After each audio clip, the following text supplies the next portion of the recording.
क्या था देखते हैं। Barriers on foreign trade and investment were largely remove. बड़े बहुत छेड़ पहले कह रहा हूँ, लड़के हो या लड़की हो, जो भी हो, जेंडर मैटर नहीं करता, पढ़ाई पर ध्यान दो। लड़के हो, तुम्हें आज नहीं कल कमाना है, जिम्मेदारी तुम्हारे ऊपर आता है। कैसे हैं आप सभी लोग, बहुत स्वागत है आपका हमारे चैनल लेके एजुकेशन पॉइंट में। मैं हूँ आपका मेंटर आकर्षित श्रीवास्तव और मैं आज आपको पढ़ाने वाला हूँ globalization and the Indian economy. देखो हमारा ये लास्ट लेक्चर है, ठीक है, ये पार्ट थर्ड है हमारा। क्या है ये बेटा? पार्ट थर्ड है, ठीक है। ये लास्ट लेक्चर है, इसमें आपका चैप्टर फिनिश होने वाला है। हम लोग अपना चैप्टर 2 वीडियो से कंटिन्यू कर रहे हैं। इसके पहले की जो वीडियो है वो 12 मिनट की, 8 मिनट की, ऐसे करके 2 पार्ट है, वो आप देख लीजिए चैनल पे। फिर आकर के इस चैप्टर को देख के कंप्लीट करिए। हम लोग लाइन बाय लाइन एनसीईआरटी का कराते हैं, ठीक है। लाइन बाय लाइन, पूरी एनसीईआरटी नहीं, लाइन बाय लाइन जो इंपॉर्टेंट है एनसीईआरटी में, ठीक है, वो पॉइंट्स कराते हैं। चलो, सीबीएसई यूपी बोर्ड दोनों की तैयारी हम लोग इंग्लिश मीडियम में कराते हैं। चलिए स्टार्ट करते बिना टाइम वेस्ट किए। Globalization and the Indian economy, ठीक है, इकोनॉमिक्स क्लास 10। ध्यान समझिएगा, हम लोगों ने देख लिया था लास्ट टाइम कि क्या क्या चेंजेस वगैरह आए थे पोस्ट 1991 रिफॉर्म के। पहले एक टॉपिक था वो हमने कवर किया था, ठीक है। तो अभी हम लोग कंटिन्यू करने वाले हैं पोस्ट 1991 रिफॉर्म से, मतलब कि 1991 में क्या चेंजेस गवर्नमेंट द्वारा लाए गए थे। किस पर लाए गए थे बेटा? ट्रेड पर लाए गए थे। किस पर लाए गए थे? ट्रेड पे। देखो ये रेशनलाइज चैप्टर है, काफी सारे टॉपिक्स हैं, जैसे WTO, वर्ल्ड हेल्थ ऑर्गेनाइजेशन, ठीक है, sorry world trade organization, okay, my fault. तो ये सारी काफ़ी सारी चीज़ें थी, बट हमने वो सारी चीज़ें कट कर दी क्योंकि ये रेशनलाइज चैप्टर है। चलो, 1991 में देखा गया कि इंडियन गवर्नमेंट जो थी उसने इंट्रोड्यूस किया मेजर पॉलिसी चेंजेस। काफ़ी मेजर, काफ़ी बड़ी बड़ी पॉलिसीज में चेंजेस ला दिया। किसने ला दिया? इंडियन गवर्नमेंट ने ला दिया, supported by international organization. International organization ने कुछ चेंजेस बताए थे, वो चेंजेस हमारी इंडिया गवर्नमेंट ने ट्रेड में ला दिया। कब लाया? 1991 में लाया था। अच्छा, कौन सी इंटरनेशनल ऑर्गेनाइजेशन थी? कौन सी थी? कमेंट करके बताओ। World trade organization. कौन सी थी? वर्ल्ड ट्रेड ऑर्गेनाइजेशन, WTO, ठीक है, वर्ल्ड ट्रेड ऑर्गेनाइजेशन थी, ठीक है। इसमें किया क्या गया था देखते हैं। Barriers on foreign trade and investment were largely remove. बड़े पैमाने पे जो भी बैरियर, ट्रेड बैरियर लगाया जाता था, टैरिफ बैरियर, ट्रेड बैरियर, ठीक है, लगाए जाते थे बाहर से आने वाले सामान पे या इन्वेस्टमेंट पे, तो वो सारे बंद कर दिए गए। वो सारे बंद कर दिए गए, मतलब रिमूव कर दिए गए, हटा दिए गए। ट्रेड बैरियर क्या होता है? मैंने आपको बताया था, जो भी हम अपनी कंट्री में दूसरी कंट्री से, अपनी कंट्री में दूसरी कंट्री से इंपोर्ट करते हैं, उस पर हम कुछ टैक्सेस लगाते हैं। क्या लगाते हैं? टैक्सेस लगाते हैं, ताकि हमारे यहाँ वो महंगा बिके। क्या बिके? महंगा बिके। तो इस वजह से ज़्यादा इंपोर्ट हो नहीं पाता है। तो 1991 रिफॉर्म में क्या हुआ, चेंजेस में क्या हुआ कि हमने टैरिफ बैरियर हटा दिया, जिससे कि एक जगह से दूसरी जगह सामान इजीली आ जा पा रहा था, ठीक है। ठीक, चलो, ऑब्जेक्टिव क्या था भाई? क्यों टैरिफ बैरियर हटा दिया गया?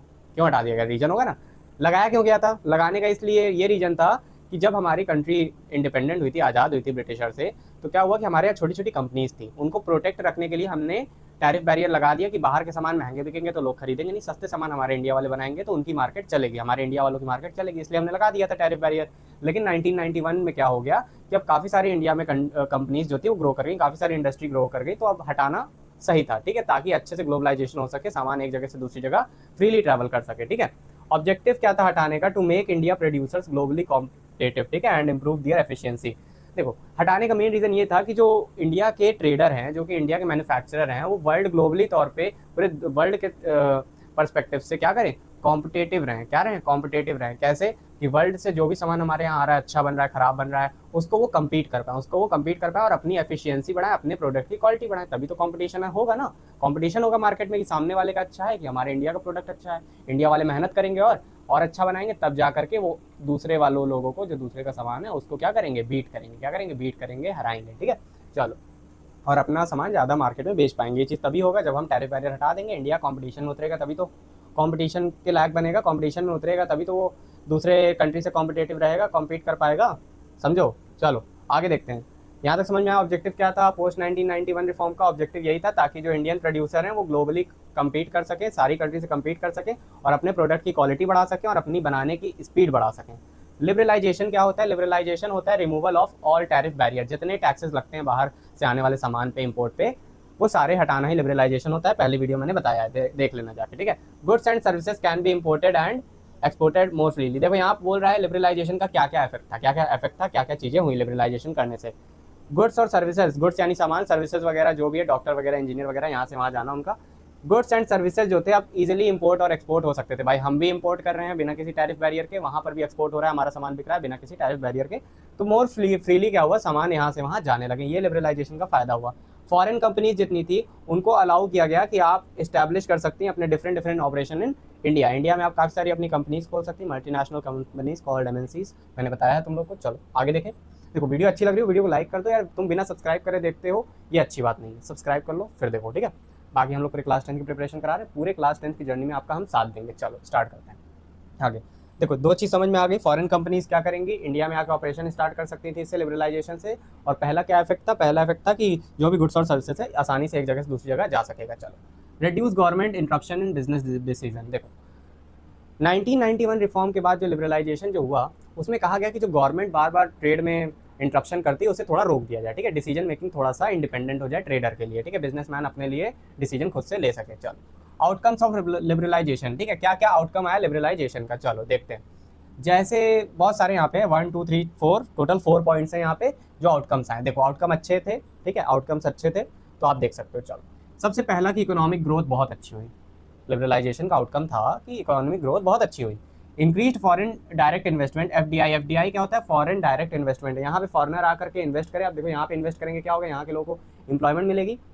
अरे भाई अगर फॉरेन कंट्री से कोई हमारे यहाँ आता है, कंपनी बनाता है, उसको रॉ मटेरियल चाहिए होगा, लेबर चाहिए होगा, तो हमारी कंट्री के जो लोग हैं उनके लिए लेबर का काम करेंगे, रॉ मटेरियल प्रोवाइड करेंगे, तो क्या हुआ, हमारी कंट्री को एम्प्लॉयमेंट मिला ना, तो इकोनॉमिक ग्रोथ कहाँ की हुई, हमारी भी हुई। चलो तो फॉरेन इन्वेस्टमेंट बढ़ा, boosted industrial productivity and market efficiency, industrial productivity बढ़ी, मार्केट एफिशिएंसी मतलब मार्केट में चीज़ें जल्दी जल्दी प्रोवाइड करी गई, ठीक है, ये सब देखने के लिए मिला। इससे क्या हुआ, ओवरऑल इकोनॉमिक ग्रोथ हुआ। क्या हुआ, इकोनॉमिक ग्रोथ हुआ। इनहेंस्ड कंपटीशन, कंपटीशन बढ़ गया। कंपटीशन जब बढ़ता है तो लोग क्वालिटी अच्छी करते हैं। दो दुकान थी, एक ने क्या किया, मान लो एक ने शर्ट दी 100 रुपये की, दूसरे ने दी 50 रुपये की, तो तुम 50 वाले के पास जाओगे, ठीक है, उसकी क्वालिटीज़ देखोगे, ठीक है, क्वालिटीज़ देखोगे तो सामने वाला क्या करेगा, या तो पैसा कम करेगा या तो क्वालिटी बढ़ाएगा, ठीक है। तुम्हें जहाँ से ज़्यादा अच्छी क्वालिटी मिलेगी वहाँ से तुम सामान खरीदना पसंद करोगे। चलो कंपटीशन जैसे बढ़ता है लोग अपनी क्वालिटी बढ़ाते हैं, ज़्यादा पैसा वो घटा नहीं सकते। Enhanced competition, Indian producers faced competition from global players जितने थे, मतलब जो भी लोग थे, leading to improved product quality.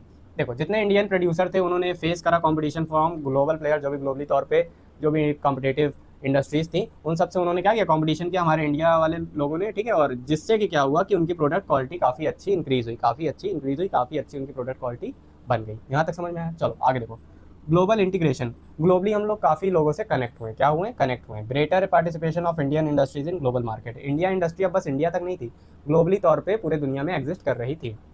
Consumer benefit क्या हुआ, कंज्यूमर मतलब खरीदार, यानी हम लोग का बेनिफिट क्या हुआ, हमको अच्छी क्वालिटी के सामान मिले। यहाँ पर तुम्हारा चैप्टर होता है खत्म। तो वीडियो अच्छी लगी वीडियो को लाइक कर दो, चैनल को सब्सक्राइब कर दो, कमेंट करके बताओ तुम्हें नेक्स्ट वीडियो किस चीज़ की चाहिए, क्योंकि ये चैप्टर मैंने 4 चैप्टर हो गए इकोनॉमिक्स के खत्म।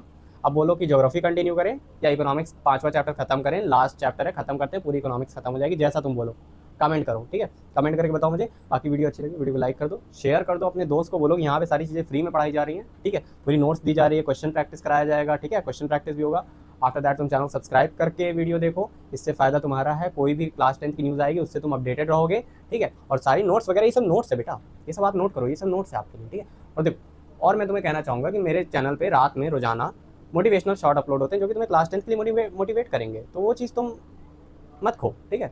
उस चीज़ के लिए तुम हमारे चैनल को सब्सक्राइब कर लो, तुम्हारा ही प्रॉफिट है, ठीक है, तुमको टाइम टाइम पे मोटिवेशन मिलता रहेगा। आफ्टर दैट मैं कुछ कहना चाहूँगा कि माइक से कर लूँ, मैं कहना चाहूँगा कि देखो बेटा पढ़ाई पे ध्यान दो, नहीं पढ़ोगे ना बहुत झेल जाओगे। पहले कह रहा हूँ, लड़के हो या लड़की हो, जो भी हो, जेंडर मैटर नहीं करता है, पढ़ाई पर ध्यान दो। लड़के हो तुम्हें आज नहीं कल कमाना है, जिम्मेदारी तुम्हारे ऊपर आ जाएगी, पढ़ाई पर ध्यान दो यार। 10th कुछ नहीं होता है, 10th कुछ नहीं है, 12th है, 12th भी कुछ नहीं है, ग्रेजुएशन भी कुछ नहीं है। लेकिन जब कॉम्पिटेटिव एग्जाम में उतरोगे, जब तुम जाओगे पेपर देने, क्योंकि तुमको अपने घर के लिए एक नौकरी चाहिए, तुम्हें अपने घर के लिए कुछ करना है, अपने सपने पूरे करने, तब क्या करोगे, तब ये नहीं कहोगे ना सर पढ़ाई में मन नहीं लग रहा है, तब मजबूरी हो जाएगी पढ़ना। इससे पहले कि वक्त तुमको बदले, तुम खुद को बदल लो, खुद से बदल जाओगे अच्छा है, वक्त बदलेगा तो खून के आंसू रोना पड़ेगा, बहुत दर्द होगा, बहुत दिक्कत होगी, खुद को पहले बदल लो, ठीक है। पढ़ाई में अच्छे हो जाओ, पढ़ाई करो, और सारी चीज़ें जो भी अट्रैक्शन वगैरह तुमको दिख रहा है ना, कोई मतलब नहीं है। माँ बाप तुम्हारे लिए सबसे ज़्यादा ज़रूरी है, उनके अलावा कोई तुम्हारा अपना नहीं है, पहले कह दूँ, ठीक है, ये चीज़ सच है। चाहे तुम एक्सपीरियंस करके देख लेना, मैं अपने एक्सपीरियंस से कहता हूँ, बाकी लोगों को भी तुम सुने ही हो, ठीक है। तुम खुद से चेकआउट कर लो, तुम्हारे माँ बाप से ज़्यादा अपना तुम्हारा कोई नहीं है, ठीक है। पढ़ाई पे फोकस करो, इन्जॉयमेंट के लिए मैं खुद मना नहीं करता हूँ, इन्जॉयमेंट करो। मैं खुद इतनी जल्दी सिलेबस कंप्लीट कराऊंगा कि तुम आगे के क्लास 10th में जो भी पार्ट्स आएंगे तुम्हारे, उसमें तुम एंजॉय करते हुए अपने मंथ गुजारोगे, टेंशन नहीं लोगे पढ़ाई की, क्योंकि तुम एक एजुकेशन पॉइंट से पढ़ रहे हो, समझे। चलो बाकी वीडियो अच्छी लगी वीडियो को लाइक करो, चैनल सब्सक्राइब कर दो यार, ठीक, थैंक यू।